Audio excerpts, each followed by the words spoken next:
My dear people of God, if I am given the chance to do a title for the gospel, it is, I would be saying, more fun or joy in the banquet of the Lord.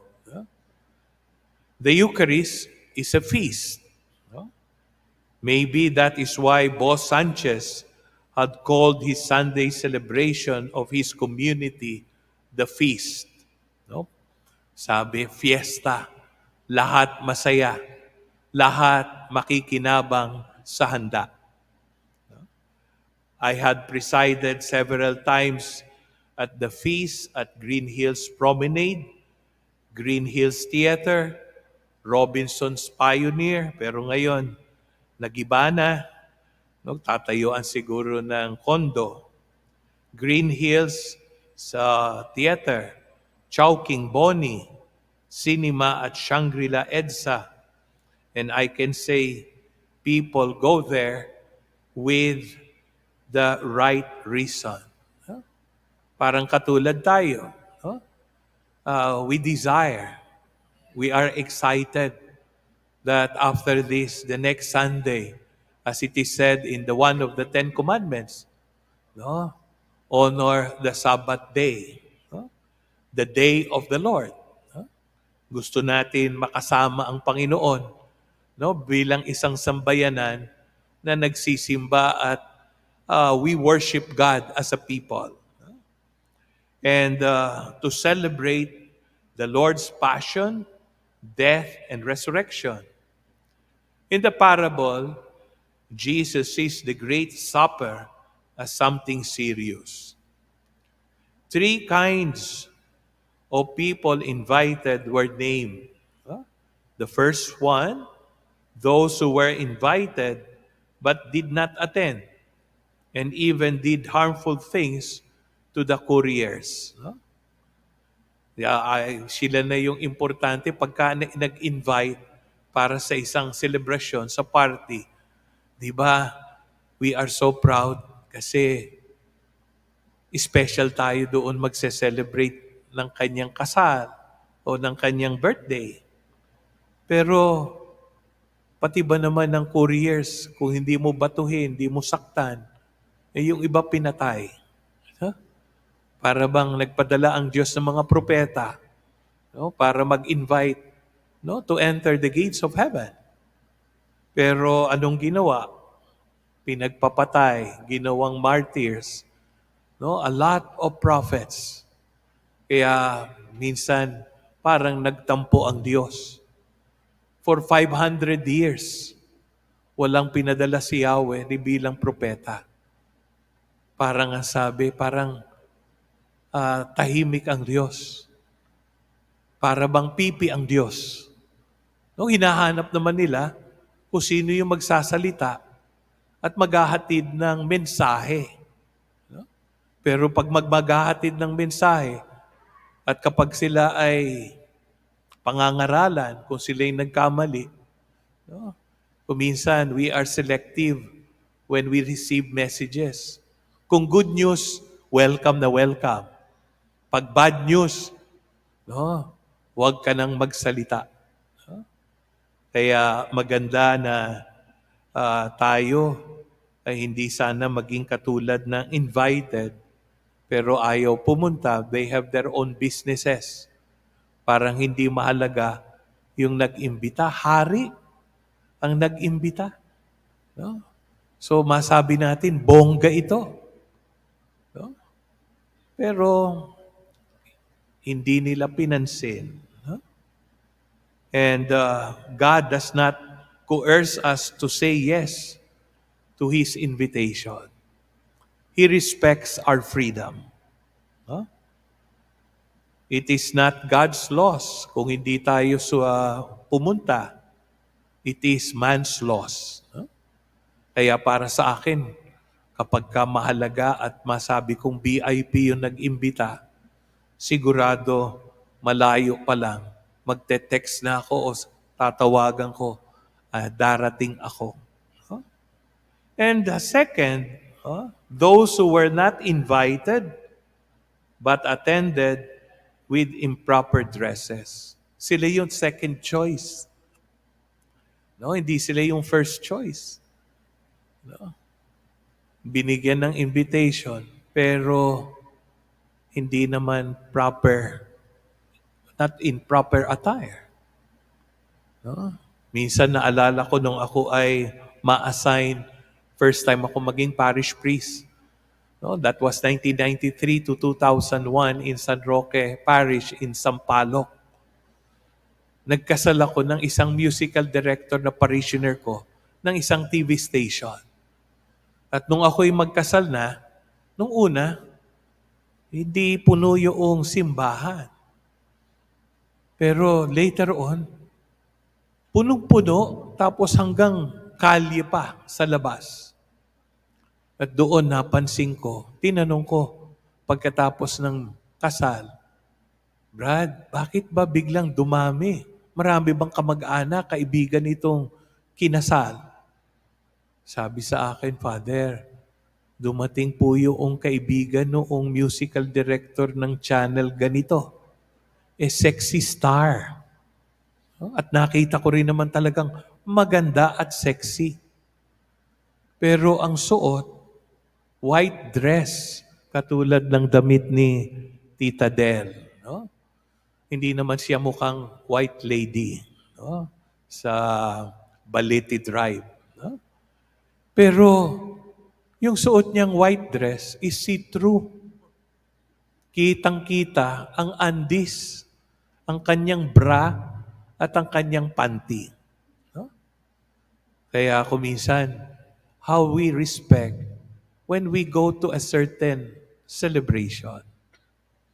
Di ba sabi nga, if you are going to go to Mass, wear your best attire. No? Paano ko yung pare, no, hindi nakasuot ng kanyang chasuble? No? Minsan, nagmisa ako sa CICM Seminary sa New Manila.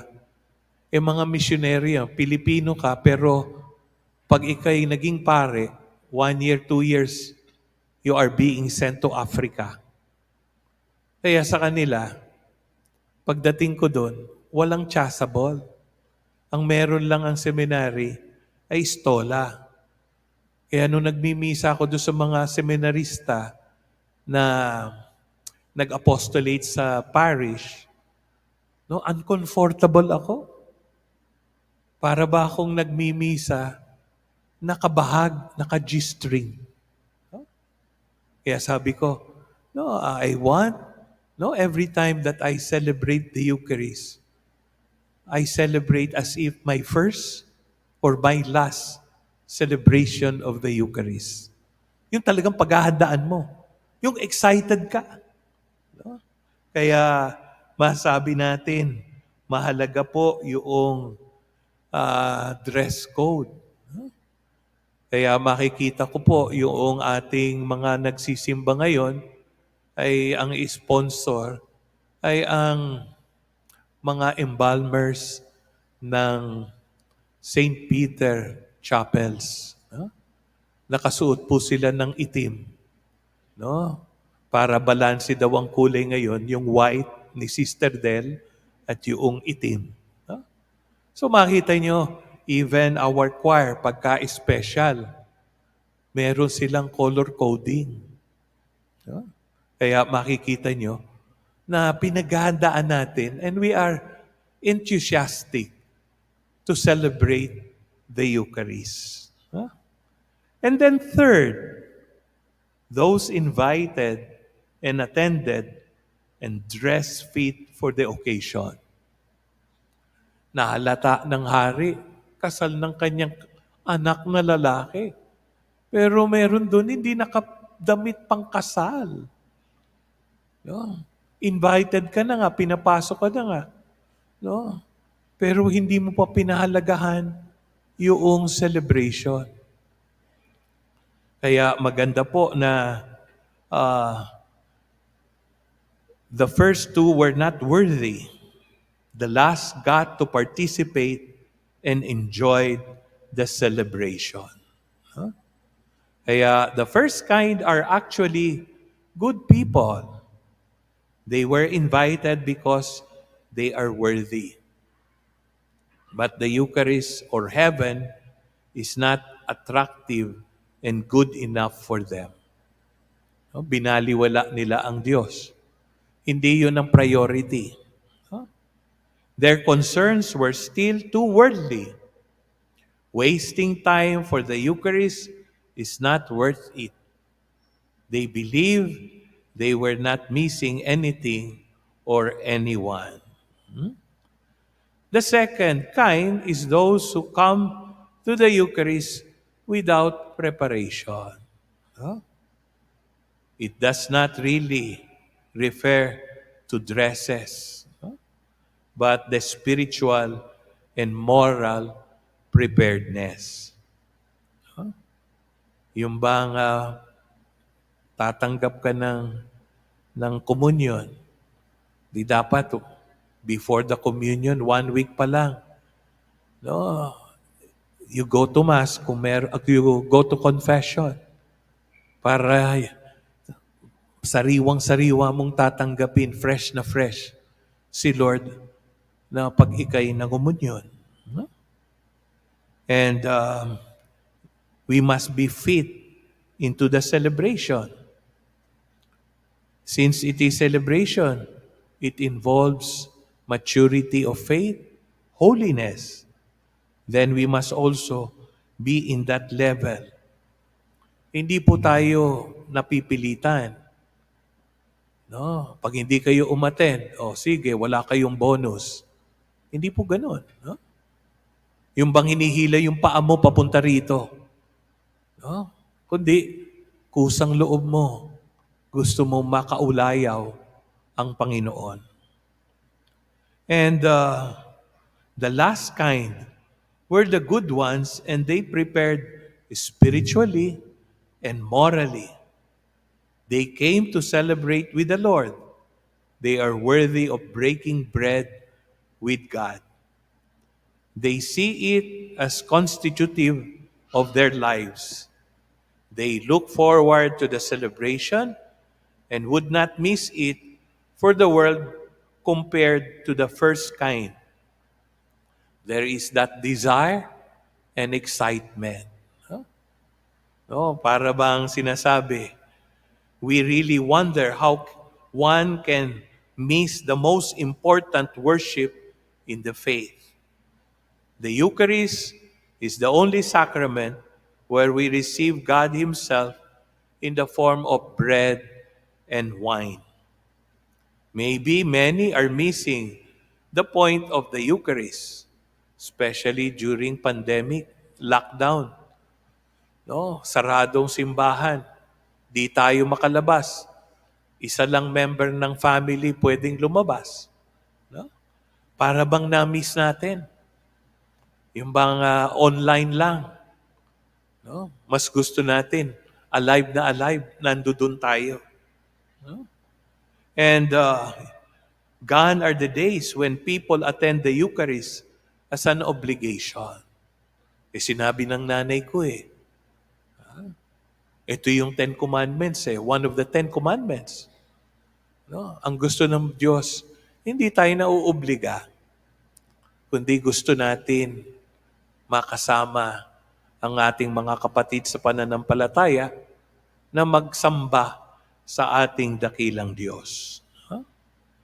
Ano ba naman kung VIP ang ating imimit? No? At maganda rin na yung invitation. No, pag tayo pinadala ng invitation, minsan meron naka-follow doon, RSVP.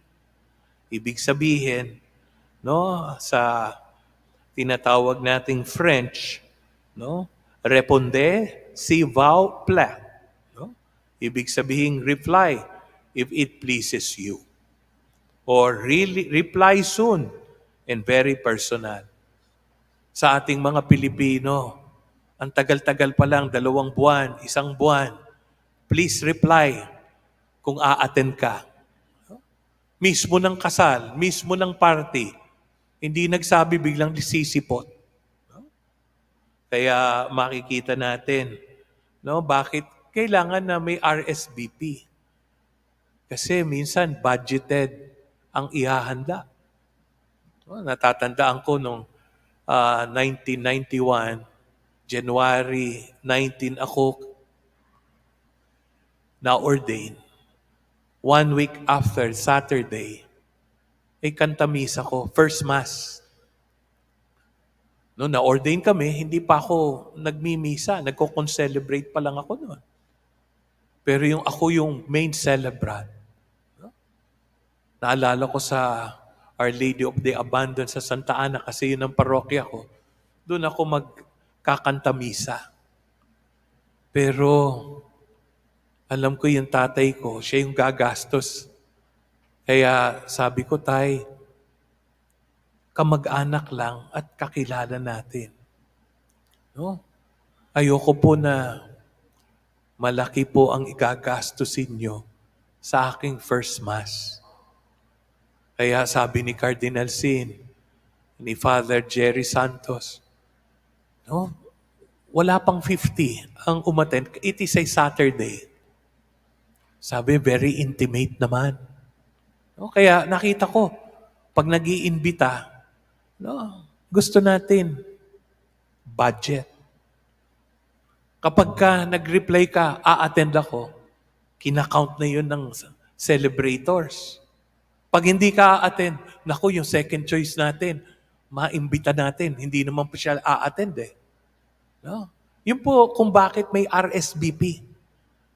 No? Tulungan natin no, na yung ikakasal ay they would not run out of wine para sa Cana, wedding at Cana. Nakakaya, maubusan. Anak! Panginoon, anak! Naubusan sila ng alak. Nakakahiya. Do something. Sabi, it is not yet my time to perform miracles. Mama. Pero mahal ng Diyos ang nanay, mahal ni Jesus ang ikakasal. Sabi niya, punuin nyo ng tubig yung jars. Ang mga waiter naman, pinuno. At pagka-pray over, sinalop, and the vintage one, the best wine, were served to the guest. Huh? Kaya mahalaga po, no? No. Kasi ang dami ko nang na-attenan ng party, no? Merong dress code, no? Birthday ni Sister Del. Ngayon, ang dami kong tanggap ng kasal. Hindi lang ikaw magkakasal, Father, stay at the reception. Kasi ikaw pa rin ang magdarasal ng prayer before meals. No? Kaya kung ikakasal si Susan, si Gigi, si Selly, at pati yung kapatid kong si Virgie, no? Kahit hindi ako invited, walang RSVP, a-attend ako. No? Kasi very special yan. No? At masabi natin, no, pagka ma-run out po sila, sasabihin ko, Gigi, Ate Selly, sagot ko na isang lechon. No? Di ba, kumisan, pag special yung tao, gusto mo nandun ka, pinahahalagan mo yung tao. Paano pa kaya ang Diyos pag nag-invite sa atin? No? Pinahalagahan ba natin? Kasi sinabi ng nanay ko magsimba ako eh. Birthday ko ngayon eh. O magsisimba ako kasi ako yung magbabasa. Pag hindi ako magbabasa, hindi ako magsisimba. Huh? The Lord is a very important person. Are we going to refuse His invitation? No, pagka sa charismatic, no, pag invitation for the Eucharist, masigla. No? Yung bang pag sinabi ng, the Lord be with you. Pag hindi charismatic, ang commentator lang magsasabi, and with your spirit. Pero pag charismatic, May pakaway-kaway pa yan. Meron pa yang pasayaw-sayaw. No? Di ba? Sabi nga, the feast. No? Yeah, the Eucharist is the feast, fiesta. No? Ano ba naman, sasabihin mo lang, the Lord be with you. Hindi mo pa ba, tipid na tipid ka pa bang sasabihin? And with your spirit. No? This is the word of the Lord. Nakatingin ka lang. Hindi ka sumasagot. Paano ko sa kasal? Sabihin, do you take this woman to be your lawful wife? Ang sasabihin ng groom, nakatingin lang ba? No? Kaya nakakapanghinayang. No? If we are not so excited and not having that enthusiasm to meet the Lord. No? Kaya every invitation, no? We should feel we are honored. The one who invited is really proud of us. No? Kaya let us not miss going to the Eucharist and especially His invitation to enter the gates of heaven. Amen. Thank you for joining us. View our past broadcast on the St. Peter Community YouTube channel and St. Peter Community Facebook page. Don't forget to like, to share, to subscribe, and hit the bell so you can be notified on our upcoming activities. Maraming salamat po at laging tandaan, unahin natin lagi ang Diyos.